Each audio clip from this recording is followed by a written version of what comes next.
Pouvoir militaire à part. Les coups d'État à part.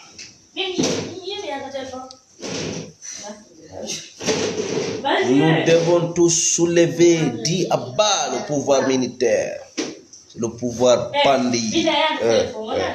Merci Toumba de nous apprendre beaucoup de choses dans ces procès.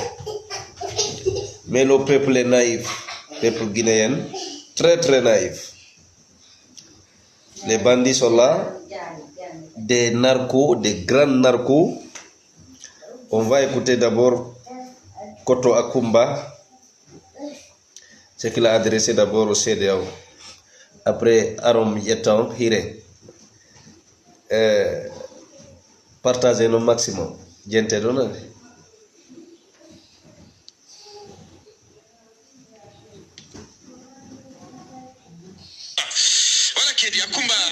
Sur cet accord. Merci pour cette comédie de suspect.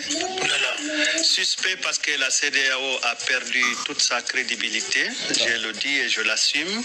La CEDEAO est très critiquée par son manque de leadership et son manque de fermeté vis-à-vis au coup d'État et aux conflits armés, notamment au Sahel, qui secouent le continent ou la sous-région.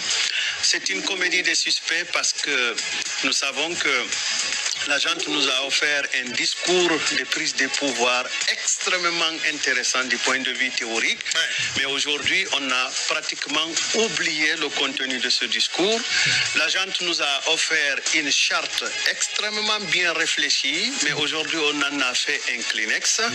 Donc, c'est une comédie de suspects. Suspect parce que, à la fois, l'organisation sous-régionale ne bénéficie pas de la confiance de ses usagers et de ses bénéficiaires de ses actions, mais aussi face à une junte qui est très décriée par les acteurs concernés par ce retour à l'ordre constitutionnel. Donc c'est une comédie des suspects. Et c'est aussi un séjour de diversion. Le séjour de ces techniciens de la CEDEAO n'était qu'une diversion. C'est à la limite une distraction. C'est très sévère ce matin. Utilisons les mots qui sied. Tu retiens rien de positif. Non, je retiens quelque chose de positif. Et vous verrez tout à l'heure ce qui est positif. Alors, c'est un séjour, si vous voulez, un peu de tourisme pour ces membres de la délégation des experts qui ne connaissaient pas la Guinée. C'est aussi une manière peut-être de goûter à nos mets. Alors, on parle d'un accord que je trouve comme étant un accord non contraignant, Aboubacar. Si un accord est non contraignant, moi, j'en ai pas besoin. Parce que je veux juste que les partis qui sont dans cet accord-là prennent des engagements fermes. Et si on parle de la dynamique, du dynamisme, on sait bien qu'il y a de la physique dedans, mais en physique, le résultat est le même, quel que soit le dynamisme. Si vous accélérez bien, vous irez vite. Peut-être si vous ne rencontrez pas un obstacle. Et cela vous permettrait d'ailleurs, si vous partez vite, de découvrir les obstacles et d'en trouver les voies nécessaires pour le contourner ou pour l'éliminer. Mais moi, j'aimerais aussi dire que le dynamisme là, il est un peu mathématique. Quel que soit le chemin que vous utilisez, le résultat est le même. Vous pouvez avoir une acrobatie multidimensionnelle, mais vous aurez toujours le même résultat. Ce qui est positif dedans, Aboubacar, puisque c'est ce que vous voulez entendre, bien entendu, je vous invite à assister au funérailles de la crédibilité de la CEDEAO sur le terrain guinéen. Parce que si Ahmed Sékou Touré a enterré l'impérialisme, en tout cas il a toujours clamé que le tombeau de l'impérialisme en Guinée, ça c'était théorique. Oui, je dis théoriquement. Oui, théoriquement. De toutes les façons, il a résisté à l'impérialisme. Lori venait, c'est l'USAID qui a envoyé Lori au Guinée. On est d'accord. Il y en a même qui pensent qu'il a été un acteur important dans les renseignements au niveau international. Donc c'est c'est juste... C'est son jeune frère. C'est juste, oui, c'est juste pour vous donner la couleur de ma colère en tant que citoyen de la CEDEAO, mais aussi en tant que journaliste obligé de commenter ces faits politiques-là. Donc la CEDEAO va certainement s'enterrer sur le terrain guinéen, parce que ce qui lui reste de crédibilité va s'envoler, puisque déjà on a deux versions. Et dans ces deux versions, je ne pense pas que les deux versions soient vraiment la même teneur en termes de grandeur. Alors, je termine pour dire que si la CEDEAO a échoué, en tout cas dans la gestion de la crise libérienne, il a fallu que Charles Taylor soit expédié à La Haye. Si la CEDEAO a échoué d'ailleurs à faire libérer les militaires ivoiriens détenus par le régime malien, si la CEDEAO est incapable de faire plier le régime guinéen, c'est tout simplement parce que la CEDEAO n'est qu'une coquille vide. Bien dit.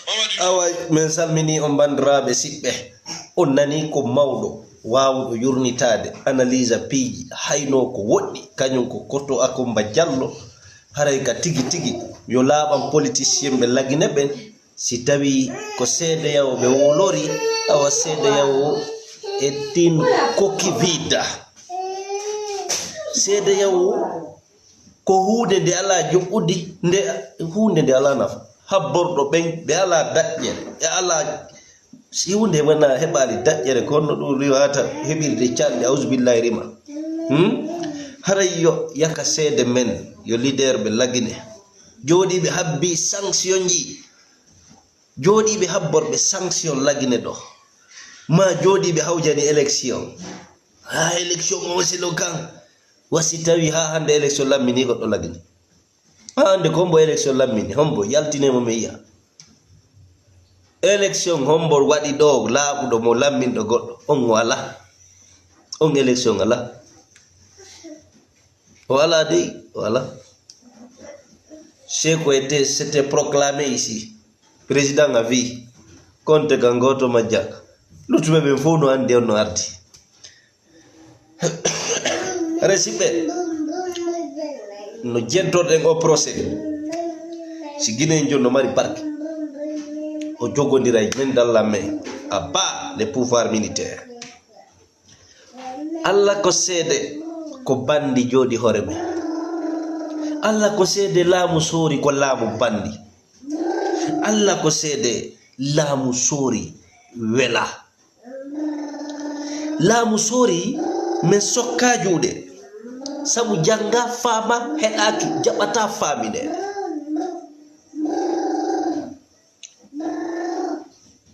laamu sori allo salamu aleykum aleykum salam alhamdulillah da jam miɗo Fuuta na miɗo jam alhamdulillah wallim Fuuta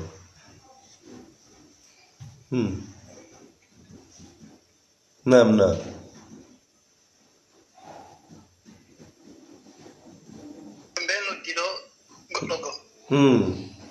wonno chargé fi recherche brigade recherche ko sitone go woni to yo tiɓe ƴinni ɓe jeejama fiɗillahi si tawi ɗa mbaɗi chance sa yaltugo leydi ko ɗuɗum ɓuuri moƴƴanama nam yalta e jeedi leydi yaltugo leydi ɗi ko ɗum noon tu woni solution ma par ce que ino ɗo probléme ko siɓɓe meɗen tigi woni sabu ɓe nangata hen fof ɗo siɓɓe men ɓe fulɓe nayi goto ko wonɓe kaɓomma ina jaranamo ina noddinmo ka tiɗi poɗo yewtude koni ɓe nangiri ogoy grenade koni ɓe nangiri mo ani grenade ko fi affaire buuɗi ko yataɗo e yetti inawanono buuɗi ya ko jindata ɗo ko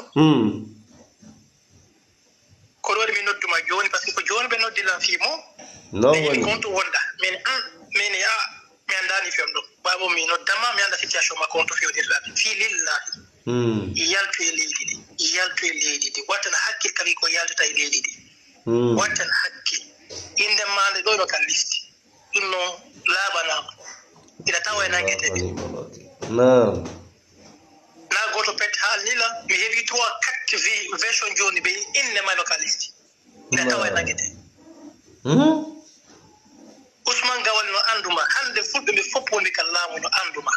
on e mi hoydi mo hecci hankinde hanki mi hoydi meden salmondiri wallahi mi yimo e koydol mi tawdi mo ni bandirawo debbo ƴettila ngaddi men hiwrondiro wi way giɗo fulɓe naala day jam men hiwrondir ɗon seeɗa on tuma hucci ha ɓani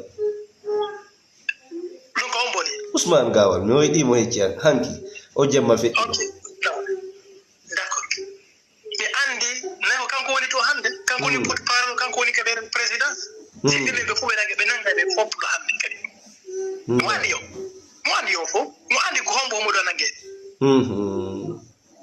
mo andi ko hombo mari influence e leydi ɗi iɓe andi min non ko influence o mi mari lagine ɗo kay sikta jama ala sutini goɗina wadde koye réseaux sociaux ɗo depuis alpha condé iɓe andi nam yani influence cini ko marno e leydi ɗi jeunesse o iɓe andi si tawi ɓe faala sankinogol on fof dumbe o faala kay goto wola fi inde makko ɗi nanina e buuɗi so goɗɗo naɓanima buuɗi siko ɓe nguma yana buuɗi ɗi ayi Boubacar ka nanila message gasa ko fi kama kadi Boubacar Sénégal ayi ninida mari ɗo ene mari ɗo 450 parce que o yakiɓe ɗo $50 joni ɗo ɗo naɓanama ɗo $320 non probléme kamɓe kadi kala nongo mo buuɗi taw naɓa buuɗi inde ma nde fiya hirdo buuɗi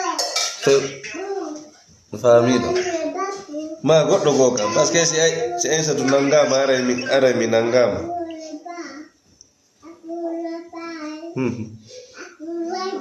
non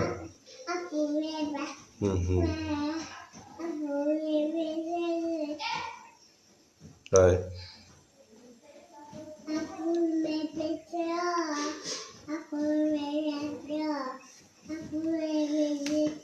onu grenade a woɓɓe no wiide ɓe transféré mo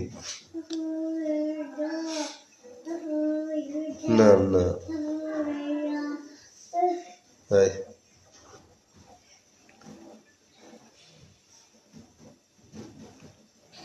no woni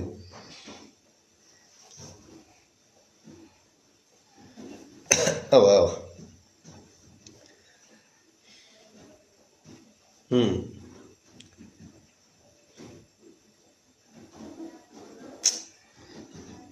sattay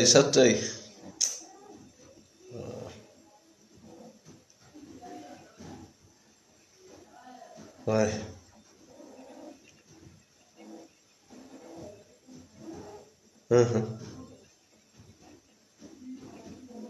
si wawa jokkude projet nam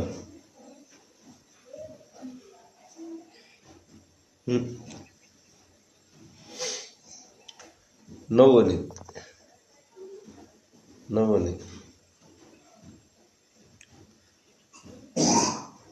waaw si Allah jaɓi bientôt no woni de way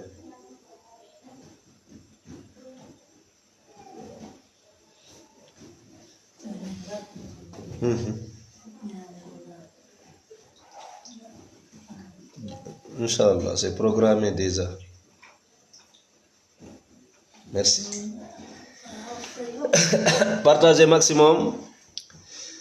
À bas les pouvoirs militaires. Bandrabe. Si Guinée njono mari barki.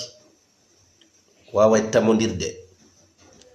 O tonta laamu militaire e ndi leydi. Laamu militaire, laamu bandi, laamu vayu. Mi sikki non ɗum ɓeydino en hakkil par ce que yi tariha mum no tumba woni e laɓɓinirande ɗi piiji si tawno ɗum ko duwano kaka haala guineyen duwano wonede pular ma maninka ma soso ma forestier e ɗi haalaji o duwano e yewtude par ce que yiɗen ala famude ko wona yewtede ɗo ko danger mo wonɗen e mum on kañum ko laamu soori o caserne soori au front mais pas dans les palais militaire ka banque centrale militaire ka palais militaire konta kalis militaire mema jaman wi Hollande leydi ɗon ko jam fo kitata jamais haray je jama on immo lando départ Doumbouya e exige kadi retour au civil hayso ko transition mo 24 mois civil président civil premier ministre civil tawa ko civil ɓe ɓen organisata élection ji civil no wayi wonde wo mi wi on no wayi wonde alpha e wawde no wayi alpha e bonde ko bonno sitta laamu makko e di laamu militaire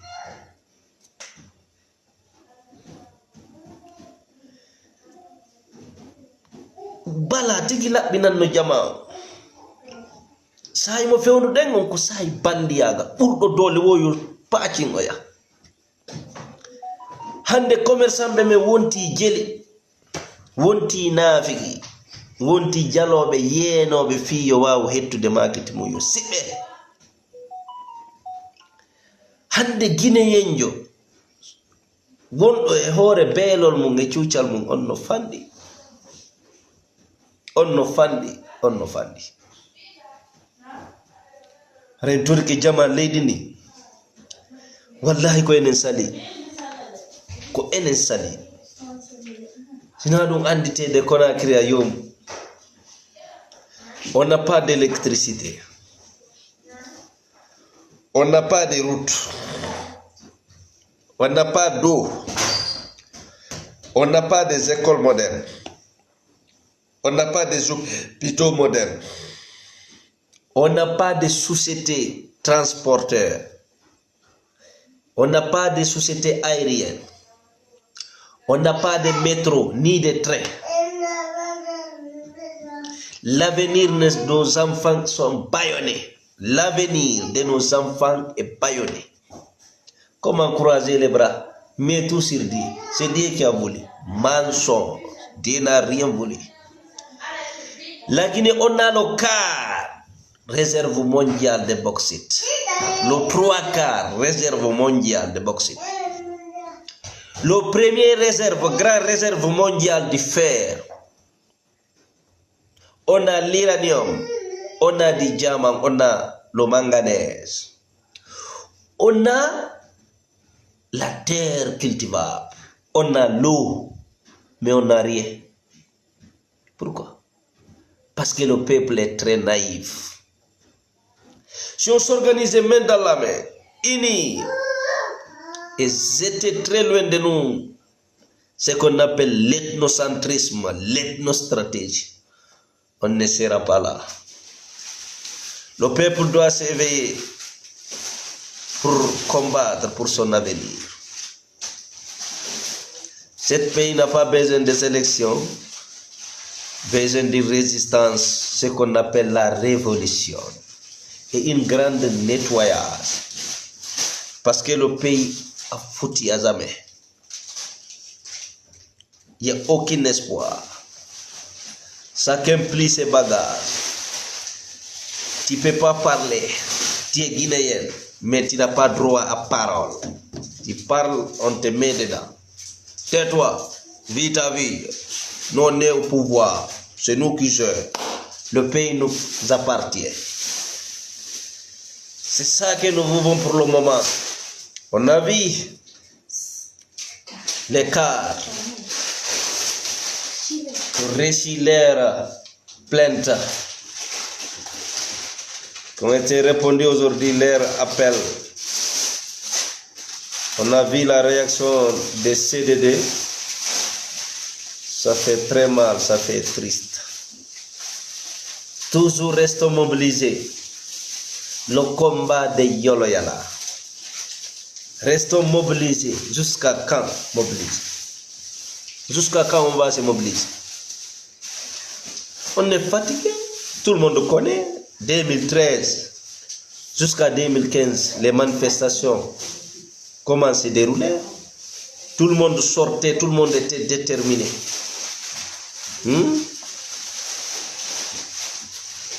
Tout le monde était déterminé. On arrête de faire des directs pour le moment, essayer de sortir. Sortir aller où? Pour aller où? Faut sortir.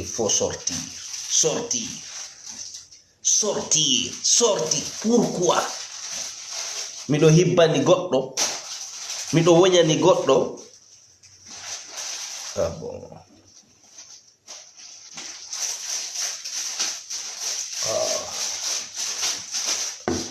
C'est pas possible.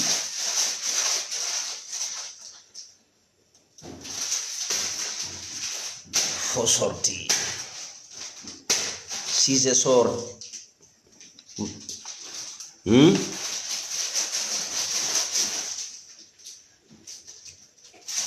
si je sors, ko ɗum dunciɗo, ko ɗum nafoto deɓi koye foore taw seeku koye andi dole koye goje ɗum ukku koye nder ton fof Bashir o seekigo kon ka naɓu koye ka samu. Nous on a organisé des élections mais ils donnent pas le pouvoir à Sello, à bas Sello. À bas les militaires, à bas les pouvoirs militaires. Les militaires sont des bandits. Toumba nous a beaucoup appris ici. Et puis aujourd'hui, je vois une vidéo de colonel Khalifa Diallo qui m'a trop marqué. Militaire be wona be ƴettede fi lagine do be ko andano hore mon ko neddo tawa hay lokko hande kadi ko sifa Tumba en tu woni tawa ko yimbe seren, yimbe tafabe, yimbe jannabe, yimbe bendube, seedabe woni kala ko lutti ko fo ko vagabonje tu wona ƴettede watte militaire. Ko mo tawa do tawa espoir fusu ala e nder famille mum ko be wona ƴettede wade militaire. Ko be lami ngande yolla marsata kam partageano vidéo très important Khalifa wallah fio militaire be nabbe janne mo be no jogi galonji ko merita ene ko de balde do be maintenant on dit général Bala Samora ardo général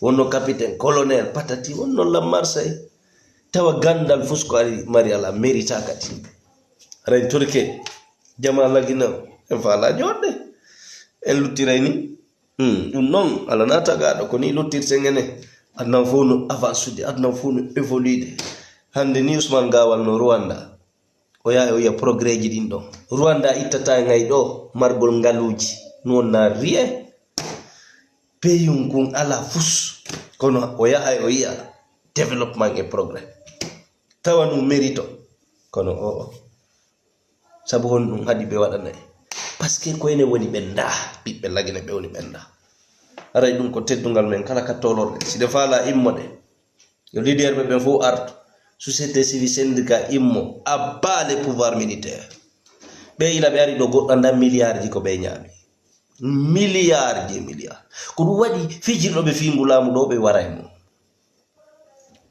kala fijirdo be tajay mo de dum no parce que ko do be wuri ko be hebi do ko nono sagu mabbe dum do wona yo lan. Mais le peuple est là, tous les jours, se lever, dormir, réveiller, dormir. Ah, c'est Dieu qui a voulu, c'est Dieu qui a voulu, c'est Dieu qui a voulu. Ah bon, c'est Dieu qui a voulu.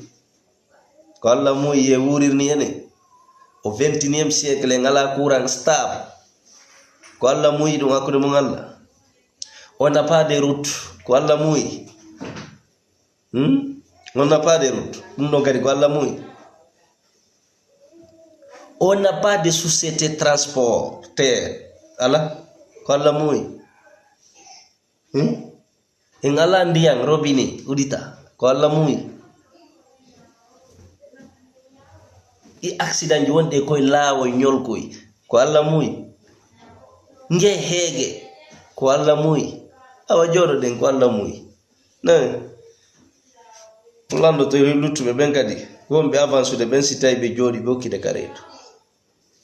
Première guerre mondiale, deuxième guerre mondiale, sahimbina be warindiri be lanci bâtiment je laayi be bombardindiri kono jettali hay quart de siècle tay fo renouvelama. Hande bombe jonde futtude Ukraine si dum gasi do ko e nder 5 ans 10 ans fop be renouveler. Mais nous on est con wallahi. Ndare helabe do école de l'art et des métiers. Un seul candidat. L'art des métiers. Jangugol fi métier. Candidat jo goto e bilabe. Beno wakki motoru no aga penale no jodi e transfer orange money penale bonde. Sikke marsira honno hakkunde mo ngal. Wona ouvrier bebe mojjinta laawi din. Wona ouvrier bebe nadata ndiyan dan. Na ouvrier be gollata fi courant na jangube métier be do min no bonni mi hakki labe fu o ko hebi ko goto bet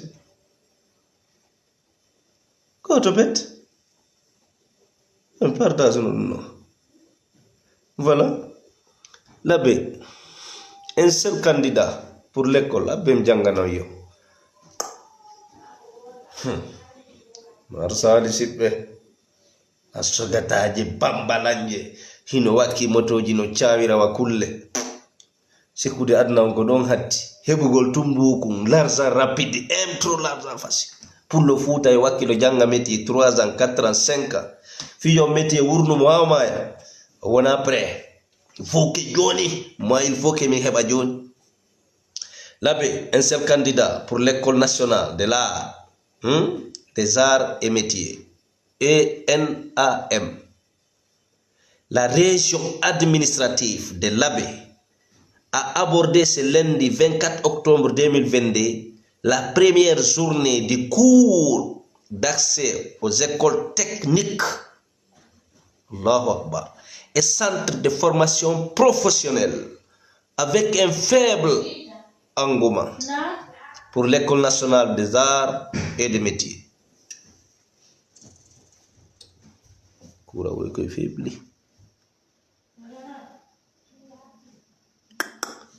on nani to kura woy to mo fuɗɗiti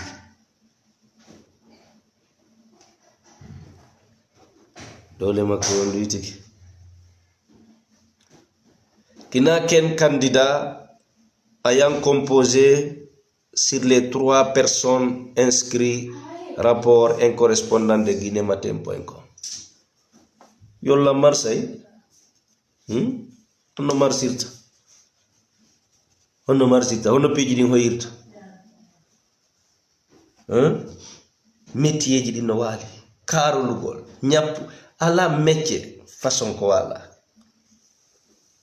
wo jama wona pre jangugol métier woni pre wakkagol moto hoddo ya don nyando risque gol ngurdam fi tumbay kikide bay don 70,000 100,000 kon konti sikka la vie se continue le jangude métier golla dabba sukabe forma yanya gande de métier de on c'est pas ça kilent ko joni kany pour le foot joni min ko joni projet de vision de longue date on to fi men no yurmi sibe région walabe région wande do sare wandi do leydi fu avec ses préfectures tawa ko candidat jo goto heboto engagé de jangugol métier harale sibe imme kedo be uki kedo ndiam be yehi Europe pellet ala na tagado ko métier be jangoyta taw métier be jabete be jang parce que be wonata bureau ha Allah rona lendi ko maccube yey ko bebe yaha be janga siko fittugol ko dum be janganta sibe jonne fittugol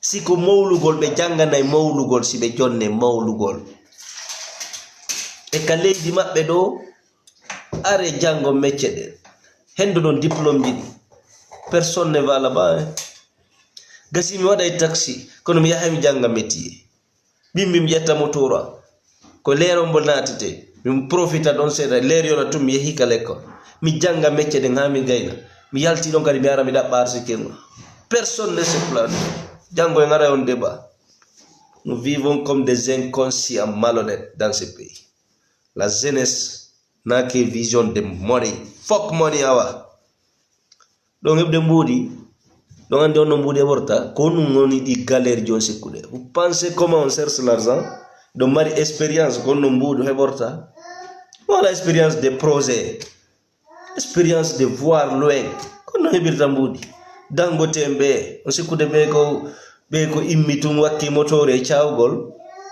no jonni be mbudi patron ji men din haybe jangabe hebu be mbudi be immitum be occi mbudi hare sukabe wattane ila muradu mojjur yandi men salmini on Allah beedi jam jara